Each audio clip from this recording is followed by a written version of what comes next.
ইতরামি ফাতরামি মাস্তানি রংবাজি এটাই কি এখনকার বাংলাদেশ ক্রিকেট বোর্ডের ডিরেক্টর হবার যোগ্যতা? এটাই কি এখনকার বিসিবির স্ট্যান্ডার্ড?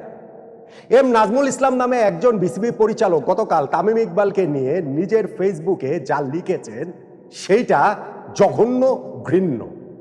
ওই বোধের জায়গা তার নাই, যেই কারণে আজকে তিনি আরো একটা স্ট্যাটাস দিয়েছেন। সেই স্ট্যাটাস দেখে ভাই আমি নিশ্চিত হয়েছি তাকে মাঠে নামানো হয়েছে। আমি আরো বেশি করে নিশ্চিত হয়েছি বাংলাদেশ ক্রিকেট ধ্বংসের যেই ষড়যন্ত্র সেইটার একটা পার্ট, সেইটা বাস্তবায়ন করার একটা অংশ হিসেবেই তাকে মাঠে নামানো হয়েছে। এই যে টি-20 বিশ্বকাপ বাংলাদেশ খেলবে না খেলবে নিয়ে অনেক আলোচনা করছি না, আপনি তার অবস্থানের সঙ্গে জিনিসটা মিলিয়ে দেখবেন, তাহলেই অনেক কিছু আসলে হিসাব আপনার কাছে মিলে যাবে। বাংলাদেশ জাতীয় ক্রিকেট দলের সাবেক অধিনায়ক তামিম ইকবালকে ভারতীয় দালাল তিনি প্রকাশ্যে বলেছেন, এবং আজকেও সেইখান থেকে তিনি ব্যাক করেননি, বরং নতুন করে আরো একটা ফেসবুক স্ট্যাটাস দিয়ে নিজের ওই আগের অবস্থানটাতেই তিনি অনড় রয়েছেন। অর্থাৎ বাংলাদেশ ক্রিকেট বোর্ডের এখানে কোনো হেলদোল নেই। তার ক্ষমতা এত বেশি যে তাকে যারা মাঠে নামিয়েছে, যারা বাংলাদেশে ক্রিকেট খেলা ধ্বংস করতে চায়, তাদের ক্ষমতা অনেক বেশি। সেই ক্ষমতার সামনে বুলবুল ভাইরাও সম্ভবত অসহায়, তাদের কিছু করার নেই। এই যে তামিম ইকবালকে ভারতীয় দালাল তিনি ট্যাগ দেন, তামিম ভারতের হয়ে ব্যাট করছেন বলে তিনি যে বলেন, তিনি বাংলাদেশের জন্য কি করেছেন? তিনি বাংলাদেশ ক্রিকেটের কে আসলে? অটো পাস হওয়া একজন ডিরেক্টরই তো, এর চেয়ে তো বেশি কিছু না। দেখুন, আমি কালকে যে ভিডিওটা করেছি, মাঝরাতে ভিডিওটা করেছি, মেজাজ টেজাজ খুবই খারাপ ছিল, তারপরেও ওই গভীর রাতেও ভিডিওটা করতে হয়েছে, কারণ এই জিনিসটা দেখে মাথা ঠিক রাখাটা খুবই মুশকিল। তামিম ইকবাল যে কথাটা বলেছেন বাংলাদেশের টি-20 বিশ্বকাপে অংশগ্রহণ করা না করা বিষয়ে, সেই মন্তব্য নিয়ে আপনি আলোচনা করতে পারেন, সমালোচনা করতে পারেন, তামিমের কথার অনেক জায়গায় আপনি ভুল ধরতে পারেন, তামিমের সঙ্গে আপনি একমত হতে পারেন, কিন্তু একজন মানুষকে আপনি এইভাবে ফেসবুকের মতো জনপরিসরে এইভাবে হিউমিলেট করতে পারেন না। ভারতীয় দালাল ট্যাগ আপনি দিতে পারেন না।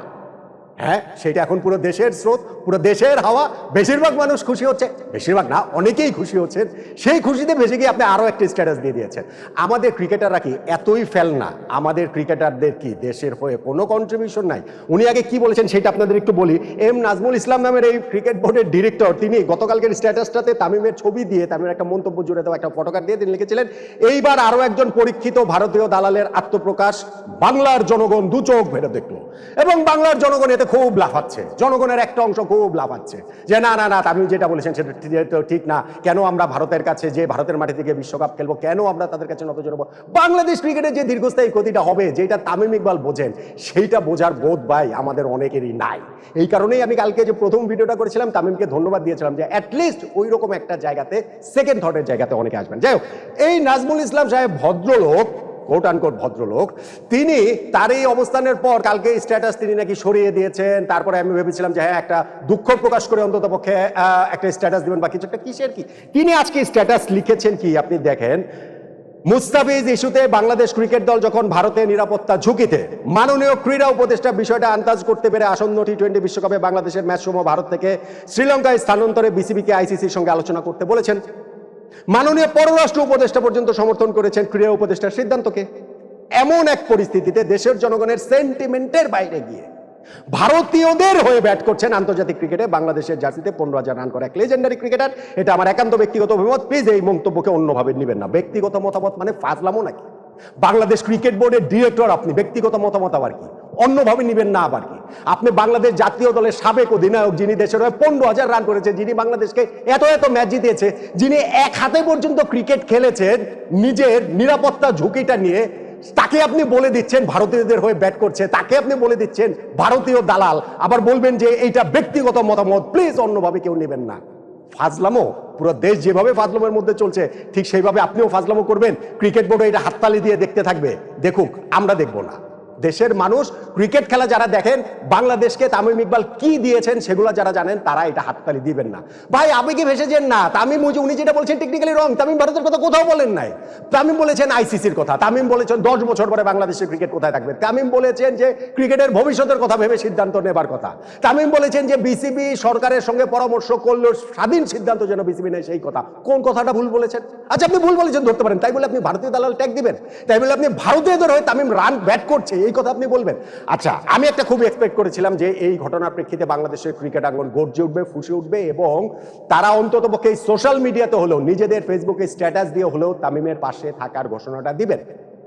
আমি নিশ্চিত দিবেন অনেকে। আজকে হয়তো ওই যে বিপিএল এর 2টা ম্যাচ রয়েছে, খেলোয়াড়রা হয়তো মাঠে ব্যস্ত, সেই কারণে দিচ্ছেন না। তারপরও আমি দেখেছি যে বেশ কয়েকজনকে এই জায়গাটাতে, ভাই আমাদের ক্রিকেটাররা বা ক্রিকেট সংশ্লিষ্টরা আরেকজনের অ্যাচিভমেন্টে নিজেদের ফেসবুক পোস্টে দেয় না? দেয় তো। জন্মদিনের শুভেচ্ছা জানায় না, অ্যানিভার্সারিতে শুভেচ্ছা জানে না। আর যখন দেশের ক্রিকেটের এই প্রশ্ন, তখন তাদেরকে পাশে চাওয়ার এক্সপেকটেশনটাকে আসলে খুব বেশি না। এবং আমি দেখেছি যে কেউ এখানটাতে পাশে আছেন, যেমন ধরেন আমাদের তাসকিন আহমেদ, তিনি একটা তার স্ট্যাটাসে লিখেছেন, ক্রিকেট বাংলাদেশের প্রাণ, সেই ক্রিকেটে বড় অবদান রাখা সাবেক অধিনায়ককে ঘিরে সাম্প্রতিক এক মন্তব্য অনেকেই ভাবিয়েছে দেশের সাবেক এক ক্রিকেটারকে উদ্দেশ্য করে এ ধরনের বক্তব্য দেশের ক্রিকেটের স্বার্থে সহায়ক নয় বলেই মনে করি। আশা করি সংশ্লিষ্ট মহল বিষয়টি গুরুত্বের সঙ্গে বিবেচনা করবে এবং ভবিষ্যতে আরও দায়িত্বশীল অবস্থান নেবে। আমাদের যে দায়িত্বশীলতার জায়গাটা কোথায় জানেন? তাসকিন আহমেদ এই স্ট্যাটাস দেওয়ার কিছুক্ষণের মধ্যে তার কমেন্ট সেকশন অফ করে রাখতে হয়েছে, কারণ এত ভালো ভালো কমেন্টস আমাদের এই যে যারা করছেন তারা তো বুঝতেই পারছেন যারা এইটা সংঘবদ্ধভাবে করছেন। মোহাম্মদ সাইফুদ্দিন তিনি স্ট্যাটাস দিয়েছেন, ক্রিকেট বাংলাদেশের প্রাণ, সেই ক্রিকেটে বড় অবদান রাখা সাবেক অধিনায়ককে ঘিরে সাম্প্রতিক এক মন্তব্য অনেকে ভাবেছে দেশের সাবেক ক্রিকেটকে উদ্দেশ্য করে এ ধরনের মন্তব্য দেশ ক্রিকেটের সাথে সহায়ক নয়, এরকম একটা মন্তব্য তিনি মোহাম্মদ সাইফুদ্দিনও তার অবস্থান থেকে দিয়েছেন। এইখানটাতে হচ্ছে গিয়ে স্ট্যাটাস আরও আমি দেখতে পেয়েছি, স্ট্যাটাস দিয়েছেন আমাদের মমিনুল হক, তিনিও একটা স্ট্যাটাস দিয়েছেন, যেই স্ট্যাটাসটাতেও তিনি তামিমের পাশে দাঁড়ানোর ঘোষণাটা তিনি দিয়েছেন। স্ট্যাটাস দিয়েছেন এই জায়গাটাতে রুবেল হোসেন, সাবেক ক্রিকেটার, এবং আমাদের হচ্ছে গিয়ে ক্রিকেটারদের যে সংগঠন রয়েছে কোয়াপ, তারাও এখানটাতে একটা স্ট্যাটাস দিয়েছে এবং তারা বিসিবি প্রেসিডেন্টের কাছে এই বিষয়ের সুরাহা চেয়েছে এবং এই মন্তব্যের জন্য দুঃখ প্রকাশের জায়গাটার কথা তারা বলেছে এবং এটা যথাযথ ব্যবস্থা যেন করা হয় সেই কথা তারা বলেছে। দুঃখ প্রকাশ পর্যন্ত আমি আজকে ছিলাম, গতকালকে পর্যন্ত ছিলাম, গতকালকে পর্যন্ত আমি দুঃখ প্রকাশ পর্যন্ত ছিলাম যে এই বোর্ড পরিচালককে দুঃখ প্রকাশ করতে হবে, প্রকাশ্যে ক্ষমা চাইতে হবে। কিন্তু আমি এখন ডিমান্ড করছি, গতকালকের পর তিনি আজকেও যখন স্ট্যাটাস দিয়েছেন, আজকেও তিনি যখন এখন টিভিতে কথা বলেছেন এবং নিজের অবস্থানকে জাস্টিফাই করার চেষ্টা করেছেন, আমি ডিমান্ড করছি এই বিসিবি পরিচালককে যেন বিসিবি থেকে বের করে দেওয়া হয়। আমি তার বহিষ্কারের দেশ ডিমান্ড করছি, আমার অবস্থান থেকে আমি ডিমান্ড করে গেলাম। এটা ফাইজলামি না, এটা বাংলাদেশ ক্রিকেটের ব্যাপার, এটা বাংলাদেশ ক্রিকেটের প্রাইডের ব্যাপার। বাংলাদেশের একজন সাবেক ক্রিকেটার, না শুধু সাবেক ক্যাপ্টেন, যিনি দেশের ক্রিকেট ইতিহাসে সর্বকালের সেরা ক্রিকেটারদের তালিকা করলে টপ 3-র বাইরে কেউ যাকে রাখতে পারবে না, কেউ না মানে কেউ না, তাকে এইভাবে একজন বোর্ড পরিচালক অপমান করবেন, একের পর এক তার হচ্ছে কি স্ট্যাটাস দিয়ে যাবেন এবং বলবেন এটা তার ব্যক্তিগত মতামত, এইটা ফাজলামো, এটা ফাতরামো। ওই যে বোর্ডের আরেক পরিচালক আসিফ আকবর, তিনি ওই ফুটবল নিয়ে ফাতরামো করেছিলেন না, রংবাজি করেছিলেন না, ওইটাও হচ্ছে গিয়ে বাংলাদেশের ক্রিকেটারদের, এখন বিসিবি পরিচালকদের, ক্রিকেটার তো না, ক্রিকেটারদের পরিচালনা করে যারা বিসিবি পরিচালক, তাদের স্ট্যান্ডার্ড হয়ে গেছে এবং এম নাজমুল ইসলামের সেটা হয়ে গেছে। ভাই আপনি একজন হচ্ছে গিয়ে বিসিবির শুধুমাত্র কি বলা চলে ডিরেক্টর না, ওই অর্থ কমিটির চেয়ারম্যানও তিনি হয়েছেন। আমি কালকের ভিডিওটা দিয়ে বলেছিলাম যে তিনি আসলে জীবনে 10 লাখ টাকার চেক সাইন করেছে কিনা। ওই যে ট্যালেন্ট হাট একাডেমি থেকে তিনি ডিরেক্টর হয়ে চলে এসেছেন, কাউন্সিলর হয়েছেন, পরে ডিরেক্টর হয়েছেন, অটো পাস করে ফেলেছেন, একটা দল নির্বাচন বর্জন করেছে বলে আগে যুব ক্রীড়া মন্ত্রণালয়ের উপদেষ্টা আসিফ মাহমুদ, তার সঙ্গে হচ্ছে গিয়ে যাদের এই ঘোট ছিল তাদের একজনের অংশ হয়ে আপনি আজকে বোর্ড ডিরেক্টর হয়ে গেছেন।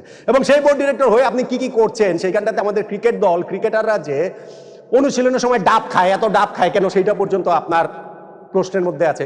আইসবাথ নেওয়ার সময় এত বরফ লাগে কেন, এটা পর্যন্ত আপনি কোয়েশ্চেন করেন, কারণ ভাই আপনি ক্রিকেটে কিছু জানেনই না। ক্রিকেটে কিছু জানলেও একটা ক্রিকেট বোর্ড কিভাবে পরিচালনা করে সেটাই আপনি জানেন না। ওই যে 10 লাখ টাকার বেশি সাইন করেন নাই তো কখনো। সো ক্রিকেট বোর্ডে এই কোটি কোটি টাকা, শত কোটি টাকা, হাজার কোটি টাকা যখন লেনদেন হয়, এটা সাইন করার সময় আপনার মাথায় ঠিক থাকবে কিভাবে? আপনি তো এই চা নাস্তার বিল নিয়েই পড়ে থাকবেন, আপনি তো ওই ডাবের বিল কমানো, বরফের সংখ্যা কমানো, মানে বরফ কমানো, এইসব নিয়েই তো আপনি পড়ে থাকবেন। সো ঠিক আছে, বুলবুল এটা মনে করছেন যে তিনি হচ্ছে গিয়ে আমাদের জন্য সবচেয়ে যোগ্য ফিনান্স কমিটির চেয়ারম্যান, হ্যাঁ ঠিক আছে, তাকে আপনারা সেটা নয় দিলেন। কিন্তু যখন জাতীয় দলের সাবেক অধিনায়ক তামিম ইকবালকে নিয়ে এরকম মন্তব্য করেন, প্রথম দিন তিনি ভারতের দালাল ট্যাগ দেন, দ্বিতীয় দিনেও বলেন যে ভারতের হয়ে ব্যাট করছেন তামিম ইকবাল, তখন এইটাকে শুধুমাত্র প্রকাশ্য ক্ষমা প্রার্থনার মধ্যে দাবি রাখার কোনো জায়গা আছে বলে আমি মনে করি না। দাবিটা এখন বাংলাদেশ ক্রিকেটের সর্বমহল থেকে, ক্রিকেটার, সংগঠক, মিডিয়া, দর্শক, সব মহল থেকে দাবি ওঠা উচিত যে এই বিসিবি পরিচালককে ঘাড় ধাক্কা দিয়ে বিসিবি থেকে বের করে দিতে হবে। আমি আমার বর্তমানের এই জায়গা থেকে এই ডিমান্ডটা জানিয়ে গেলাম বাংলাদেশ জাতীয় ক্রিকেট দলের সাবেক একজন অধিনায়ক তামিম ইকবালকে প্রকাশ্যে এরকম অপমান করার জন্য। এই বিসিবি পরিচালক এম নাজমুল ইসলামের পদত্যাগ চাই, বহিষ্কার চাই।